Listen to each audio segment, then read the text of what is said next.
Hello there. So the other day I was going through some posts and I saw a very interesting meme that most of the time we usually make excuses for our partner, like they are busy or they are having something that came up when we are supposed to have met or something like that. But in actual sense, the truth is, if you are a person who the person really loves, then they'll always make time for you, regardless of how busy the schedule is.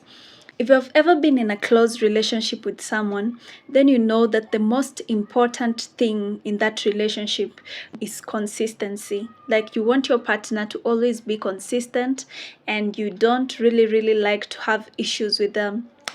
Standing someone up maybe once or twice or once in a while in actual sense isn't such a bad thing.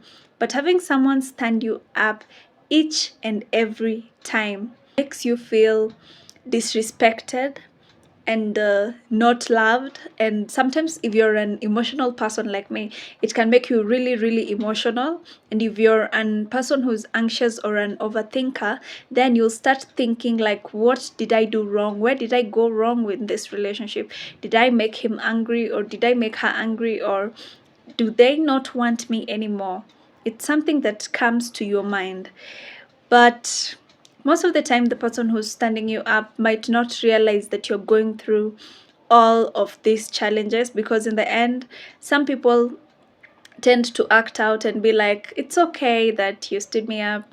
We'll just catch up later on, and it's not that bad. It's not that important. If you are busy, I understand. Being the understanding partner, sometimes it's a really hard task, because maybe you're understanding someone who doesn't deserve your understanding. And so today I'm going to teach you something that I am still actually struggling with.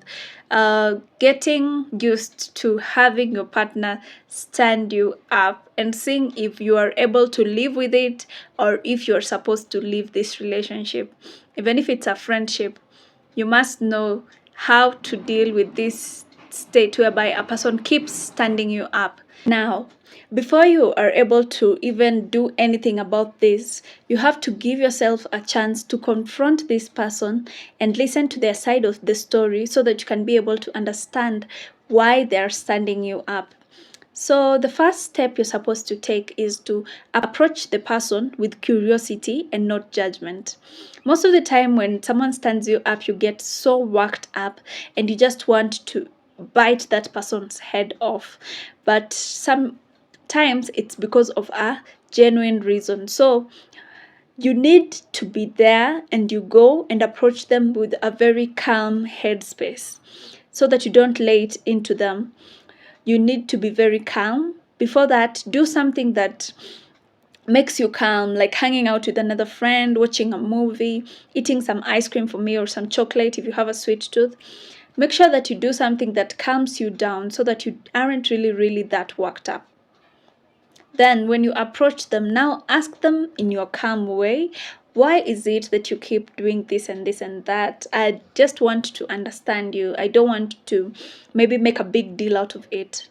After approaching them in that calm way, maybe in a relaxed environment, it can be a coffee shop, it can be your house, maybe with some very calm music, or just a quiet place whereby you can talk comfortably. Request them to be honest with you, even if sometimes they don't want to be honest. And you should also be honest when you're talking to them.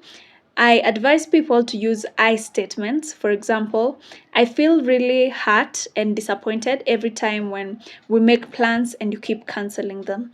And then give them a chance to explain themselves. Then try to see if you can find a way forward. For example, how can we solve this issue? Or do you have any suggestions on how we can move forward with this? Because I really want this to work. But most of the time, you are so worked up, and in the end, you end up saying something like, you really don't care about me.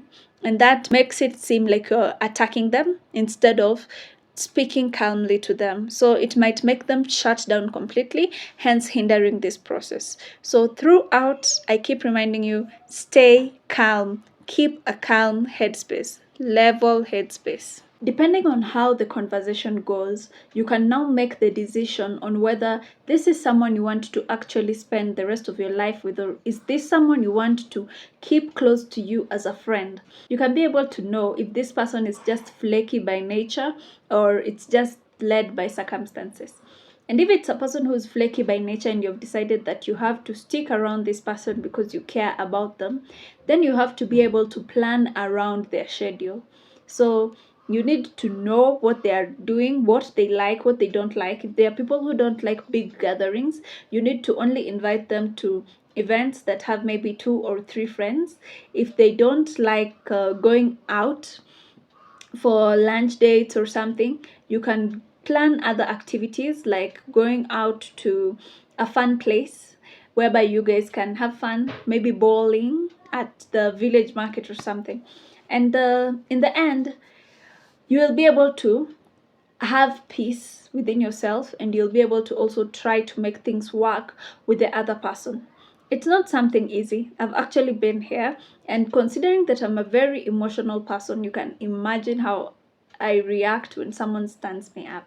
It's really, really bad because most of the time I cry. It's not that I go and fight the person or anything, but it's not really helpful to cry your eyes out. It's not really helpful to just get angry. It's not enough. You need to face this person. If it's a behavior that you completely can't stand, then it's just time for you to move on. You don't have a choice. Even if it's someone you really, really care about, you deserve to be respected, you deserve to be loved, and you shouldn't let anyone make you feel inferior. Nobody can make you feel inferior without your consent. So if they're making you feel inferior, you can easily just cut them off and move on with your life. God will always bring about someone who is better and someone who is deserving of your time and deserving of your love. That's all I can say for today. I know it's something that I'm also still struggling with, so I'll be able to also watch this video later on and take some tips from myself so that we can be able to go through this journey together. Otherwise, have a great day. Let's see each other during the next session. Bye bye.